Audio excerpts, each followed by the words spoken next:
கோல் achiever trader சார்பாக நம்ம subscriber viewers எல்லாருக்கும் வணக்கம். எல்லோரும் நல்லா இருக்கீங்களா? நல்லா இருக்கீங்கன்னு நம்புகிறேன். இந்த வீடியோவில் நம்ம டெக் ஏரா அப்படின்ற அந்த ஸ்டாக்கை நம்ம இன்வெஸ்டர் பார்த்தீங்கன்னா அந்த ஆசிஸ் கச்சோலியா ஒரு 1.89% ஸ்டேக்கை வந்து ஃப்ரைடே வாங்கியிருக்காங்க. ஸோ அதோட ஒர்த்து பார்த்தீங்கன்னா 7.7 crore. ஸோ இது மட்டும் இல்லாமல் இந்த ஸ்டாக்கை பொறுத்த வரைக்கும் நம்ம இந்த ஸ்டாக்கை இவர் என்ன ரீசனுக்காக வாங்கினார் ஸோ அப்படின்றத நம்ம அனலைசிஸ் பண்ணுவோம். ஸோ அது மட்டும் இல்லாமல் அதாவது ஒரு ஸ்மால் கேப் ஸ்டாக்கில் ஸோ இவரை பொறுத்த வரைக்கும் இந்த ஆசிஸ் கச்சோலியா, பொரிஞ்சி வில்லியன் இவங்கெல்லாம் பார்த்தீங்கன்னா ஸ்மால் கேப் ஸ்டாக் ஒரு வளரக்கூடிய ஸ்டேஜில் இருக்கக்கூடிய ஒரு ஸ்டாக்கில் இன்வெஸ்ட்மெண்ட் பண்ணி ஒரு பல்க் ப்ராஃபிட்டை வந்து இவங்க மேக் பண்ணுவாங்க. இவங்களோட ஸ்ட்ராட்டஜியை பொறுத்த வரைக்கும் இதுதான். ஸோ நம்மளும் இவங்கக்கிட்டேருந்து என்ன கற்றுக்கணும்? ஸோ இந்த ஸ்டாக் அதாவது இந்த ஸ்டாக்கை நம்ம அனாலிசிஸ் பண்ணுற நோக்கம் என்ன அப்படின்னு பார்த்தீங்கன்னா ஸோ இவங்கக்கிட்டேருந்து நம்ம கற்றுக்கணும். ஸோ இவங்க எந்த மாதிரியான ஸ்டாக்லாம் இன்வெஸ்ட் பண்ணுறாங்க, அதுக்கு என்ன ரீசன் அப்படின்றத தெரிஞ்சுக்கிட்டோம்னா ஸோ நம்மளும் ஃப்யூச்சரில் அந்த மாதிரியான ஸ்டாக்குகளை அனாலிசிஸ் பண்ணி நம்ம பிக் பண்ணலாம். ஸோ இவங்ககிட்டேருந்து கற்றுக்கணுன்ற ஒரு நோக்கத்துக்காக தான் நம்ம இந்த ஸ்டாக்கை நம்ம இப்போது அனாலிசிஸ் பண்ண போகிறோம்.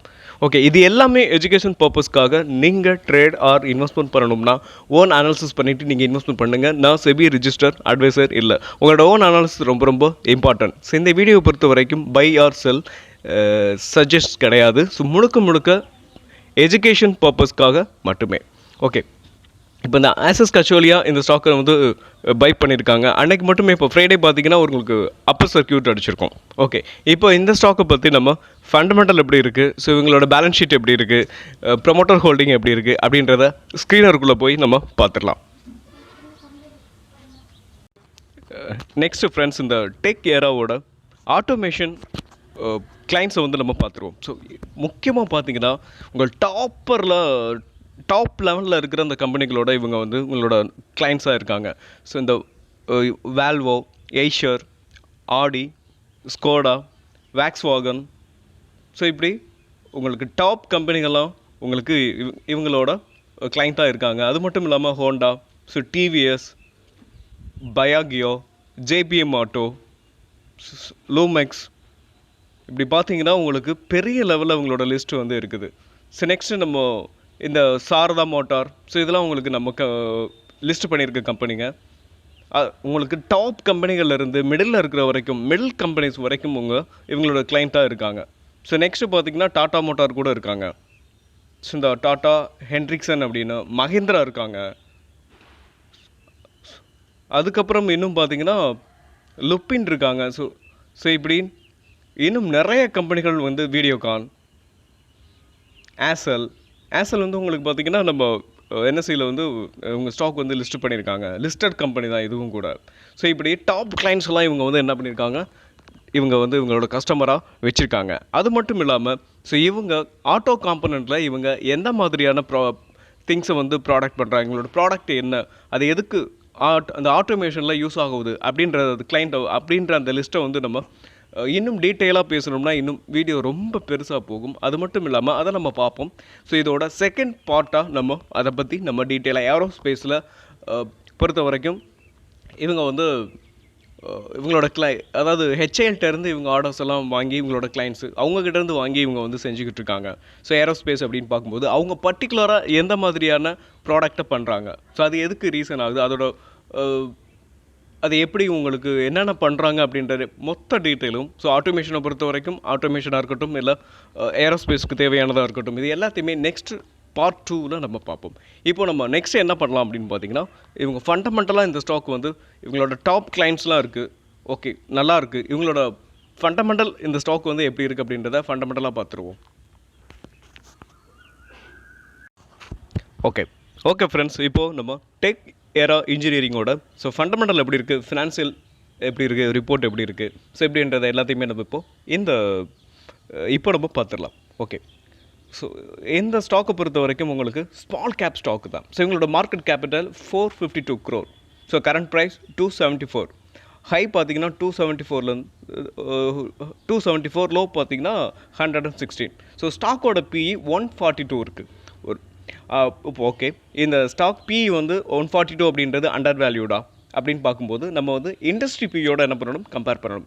அப்படி இண்டஸ்ட்ரி பியோட கம்பேர் பண்ணும்போது 70 இருக்குது. ஸோ ஏரோ ஸ்பேஸ் அப்படின்ற அந்த செக்டாரை பொறுத்த வரைக்கும் 70 அப்படின்றது தான் உங்களுக்கு அதோட என்டிசிபி. அப்படி கம்பேர் பண்ணும்போது உங்களுக்கு அதாவது டபுளாக இருக்குது. ஸோ டபுளாக இருக்கும்போது இந்த பிஏ வச்சு நம்ம இப்போ இந்த ஸ்டாக்கை வந்து பார்த்தோம் அப்படின்னா உங்களுக்கு ஓவர் வேலிட் அப்படின்னு நம்ம எடுத்துக்கிற முடியும். ஓகே, நெக்ஸ்ட்டு பார்க்கும்போது ஆர்ஓஇ பொறுத்த வரைக்கும் ரிட்டர்ன் ஆன் ஈக்விட்டி. ஸோ அதாவது ரிட்டர்ன் ஆன் ஈக்விட்டி அப்படின்னா என்ன அப்படின்னு பார்க்கும்போது இன்வெஸ்டர் இந்த கம்பெனியில் இன்வெஸ்ட்மெண்ட் பண்ணி அவங்களுக்கு எவ்வளோ ரிட்டர்ன்ஸ் கிடைக்கிது அப்படின்றது தான். ஸோ இந்த மெஷர்மெண்ட்டு தான் இது இந்த ஆர்ஓஇ. இந்த ஆர்ஓஇன்னு பார்க்கும்போது 9.68% வச்சுருக்காங்க. ஸோ ஒரு ஸ்மால் கேப் ஸ்டாக்கு, இது வளரக்கூடிய ஸ்டாக்கு, அதாவது கரெக்டாக பார்த்தோம்னா ஆர்ஓஇனா 15 இருக்கணும். 15 இருந்துச்சுன்னா அது வந்து வெல் நவுன் கம்பெனி அப்படின்னு நம்ம எடுத்துக்கிற முடியும். ஸோ ஆர்ஓஇ இருக்கட்டும், ஆர்ஓசியாக இருக்கட்டும். ஸோ இந்த ஸ்டாக்கை பொறுத்த வரைக்கும் 9.68 இது வந்து மாடரேட்டாக இருக்குது அப்படின்னு நம்ம எடுத்துக்கலாம்.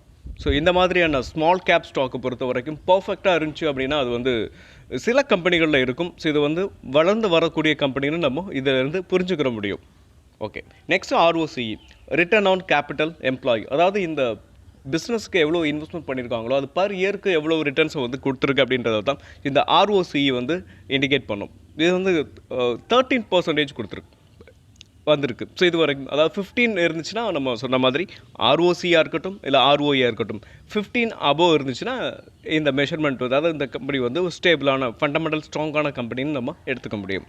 ஓகே, இந்த பேராமீட்டரும் பொறுத்த வரைக்கும் மாடரேட்டாக இருக்குது. அதாவது வளர்ந்து வரக்கூடிய கம்பெனி அப்படின்றத இதுலேருந்து நம்ம புரிஞ்சுக்க முடியும்.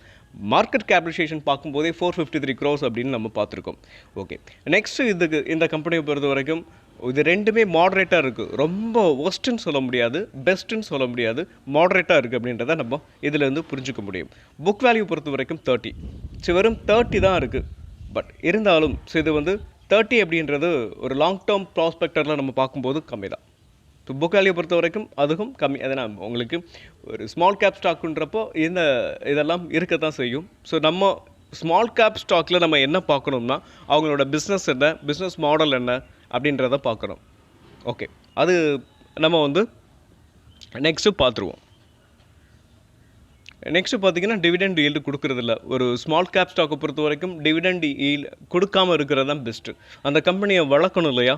ஸோ அது நெக்ஸ்ட் க்ரோத்து கொடுக்கணும் அப்படின்றதுக்காக டிவிடெண்டை கொடுக்காம அந்த பணத்தை வந்து மறுபடியும் என்ன பண்ணணும், ஸோ அந்த பிஸ்னஸில் நம்ம ஸோ அவங்களோட அந்த கம்பெனியை வந்து வளர்க்குறதுக்காக அதை இன்வெஸ்ட்மெண்ட் பண்ணாங்கன்னா அது வளர்ந்து வரும். ஸோ இது ஒரு நல்ல விஷயம் தான் என்னை பொறுத்த வரைக்கும். இது ப்ளஸ்ஸாக நான் பார்க்குறேன். நெக்ஸ்ட் அப்படின்னு பார்க்கும்போது பெக் ரேஷியோ பொறுத்த வரைக்கும் பெக் ரேஷியோ அப்படின்னா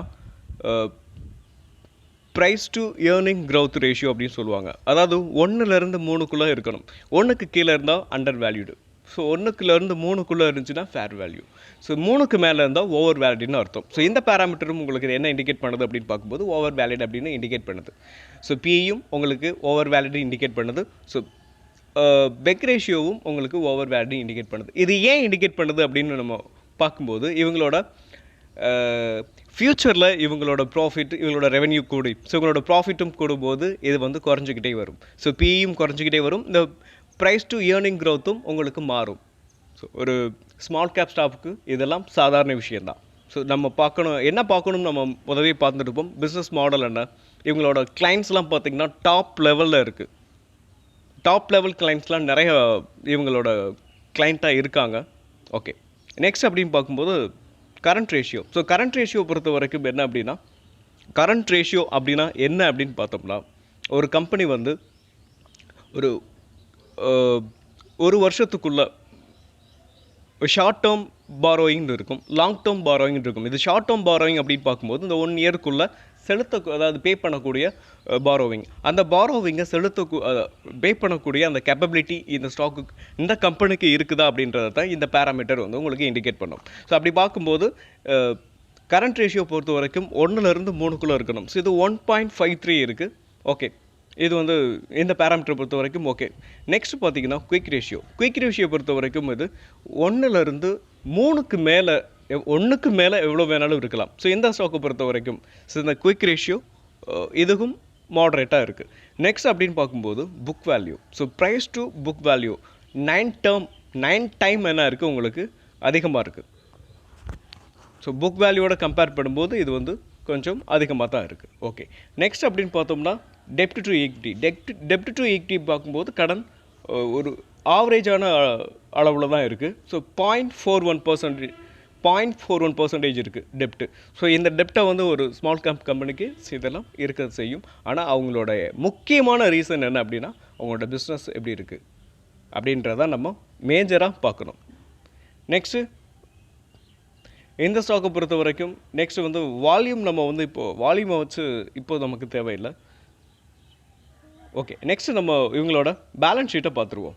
ஸோ இவங்களோட பியர்ஸ் அப்படின்னு பார்க்கும்போது Hindustan aeronautic, Bharat electronic, Bharat dynamic, garden shipping, data pattern, Zen technology, இப்படி நிறைய ஸ்டாக் வந்து இருக்குது. ஸோ இன்னொரு விஷயம் அப்படின்னு பார்க்கும்போது இந்த டெக் ஏராவோட டிஃபென்ஸுக்கு மட்டும்தான் கொடுத்துருக்காங்க. ஆனால் இவங்க வந்து ஆட்டோ காம்பனண்ட்லேயும் இருக்காங்க. ஆனால் அதை வந்து ஸ்க்ரீனரில் வந்து உங்களுக்கு ஷோ ஆகலை. ஓகே, நம்ம இப்போ வந்து இந்த ஸ்டாக்கோட இப்போ குவார்ட்டர்லி ரிசல்ட்ஸ் என்னன்றதை பார்ப்போம். லாஸ்ட் 3 குவார்ட்டர்லி எப்படி கொடுத்துருக்காங்க அப்படின்றதையும் நம்ம பார்த்துடலாமா? அப்படி பார்க்கும்போது குவார்ட்டர்லி உங்களுக்கு கொடுக்கல. ஸோ ப்ராஃபிட் லாஸ் அக்கௌண்ட் தான் கொடுத்துருக்காங்கன்னு நினைக்கிறேன். ஓகே, நம்ம அதை இப்போ பார்த்துருவோம். ஸோ 2021 இந்த கம்பெனியோட ரெவன்யூ அப்படின்னு பார்க்கும்போது 8.28 கோடி. நெக்ஸ்ட் 2022 7.18 கோடி. 2023 26.43. 2024 பார்த்தீங்கன்னா 38 கோடி. சரி, 2025 49. ஸோ ஒரு விஷயம் வந்து இந்த ஸ்மால் கேப் ஸ்டாக்காகவே இருந்தாலும் ஸோ இவங்களோட ரெவன்யூ வந்து பர் இயருக்கு உங்களுக்கு என்ன ஆகிட்டுருக்குன்னு பார்த்தீங்களா, உங்களுக்கு கூடிக்கிட்டே போயிட்டுருக்கு. 8 கோடியாக இருந்தது இப்போ 2025 50 கோடியாக இருக்குது. ஸோ ஒரு நல்ல க்ரோத்தை இந்த ஸ்டாக் வந்து கொடுத்துக்கிட்டு இருக்கு அப்படின்றத நம்மளோட ரெவென்யூ வைஸ் கூடிக்கிட்டு இருக்கு.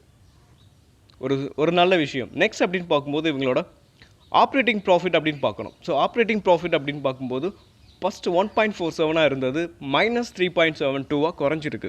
அதுக்கப்புறம் 4.12, 6.88, அதுக்கப்புறம் 8.62. இப்போ கரண்ட்டாக பார்த்தீங்கன்னா உங்களுக்கு ஆப்ரேட்டிங் ப்ராஃபிட்டும் உங்களுக்கு ஹெல்த்தியாக இருக்குது. நெக்ஸ்ட் அப்படின்னு பார்க்கும்போது அதர் இன்கம் வந்திருக்கா. இன்னொரு விஷயம் நம்ம பார்க்கணும். ஒரு குவார்ட்டர்லி ரிசல்ட்ஸை பார்க்கும்போது இது ரொம்ப முக்கியமான ஒன்று. பட் லாங் டேர்ம் ஒரு ஸ்டாக்கை நம்ம பார்க்கும்போது இது இப்போதைக்கு நமக்கு தேவையில்லை. நெக்ஸ்ட் அப்படின்னு பார்த்தோம்னா நெட் ப்ராஃபிட் ரொம்ப ரொம்ப இம்பார்ட்டன்ட். ஸோ இந்த ஒரு கம்பெனியோட ரெவென்யூ இன்க்ரீஸ் ஆகிட்டு போயிட்டுருக்கு, ஆனால் அவங்களோட ப்ராஃபிட்டும் இன்க்ரீஸ் ஆகுதா அப்படின்றத நம்ம முக்கியமாக பார்க்கணும். அப்படி ப்ராஃபிட்டும் இன்க்ரீஸ் ஆனால் மட்டும்தான் அந்த ஸ்டாக் வந்து உங்களுக்கு ஒரு நல்ல வளர்ச்சியையும் கொடுக்கும், இன்வெஸ்டருக்கு நமக்கு நல்ல ரிட்டர்ன்ஸையும் கொடுக்கும். ஓகே, அப்படி பார்த்தோம் அப்படின்னா -1.1 அப்படின்றதுலேருந்து இப்போ உங்களுக்கு என்ன இருக்குன்னு பாருங்களேன். ₹1.31. நெக்ஸ்ட்டு ₹2.82. இப்போ கரண்ட்டாக பார்த்தீங்கன்னா ₹3.17 இருக்குது. மைனஸில் இருந்து இந்த ஸ்டாக் வந்து உங்களுக்கு ஒரு சூப்பரான க்ரௌத்தில் இருக்குது அப்படின்றத நம்ம ஐடென்டிஃபை பண்ண முடியும். ஓகே, நெக்ஸ்ட்டு பார்க்கும்போது இபிஎஸ் பார்க்கணும். இபிஎஸ் பொறுத்த வரைக்கும் உங்களுக்கு ஒவ்வொரு வருஷமும் இபிஎஸ்னால் இயர்னிங் பர் ஷேர், அதாவது ஒரு கம்பெனியோட ஒரு ஷேர்னு பார்த்தீங்கன்னா ஒரு 1,00,000 ஷேர் இருக்குதுன்னு வச்சுக்குவோம், அசியூம் பண்ணிக்குவோம். அதை பார்த்தீங்கன்னா ஒவ்வொரு ஷேரும் எவ்வளவு ஏர்ன் பண்ணுது, எவ்வளோ சம்பாதிக்குது அப்படின்றத பார்க்கணும். அப்படி பார்க்கும்போது இபிஎஸை பொறுத்த வரைக்கும் -10 இருந்தது, அதுக்கப்புறம் -34 லாஸ் அதிகமாகிருக்கு. அதுக்கப்புறம் உங்களுக்கு ₹7 இருக்குது இபிஎஸ். ஒரு ஷேர் வந்து ₹7 சம்பாரிச்சிருக்கு. அதுக்கப்புறம் ₹2.32. இப்போது ₹1.92. ஸோ இது வந்து என்ன இண்டிகேட் பண்ணுது, ப்ராஃபிட்டை பார்க்கும்போது உங்களுக்கு என்ன தெரிஞ்சிச்சு, அதிகமாகிட்டே போகுதுன்னு தெரிஞ்சிச்சு. ஆனால் இபிஎஸை பொறுத்த வரைக்கும் உங்களுக்கு கொஞ்சம் டிக்ளைன் ஆகிட்டுருக்கு. ஸோ இதுக்கு என்ன ரீசனாக இருக்கலாம் அப்படின்னு பார்க்கும்போது,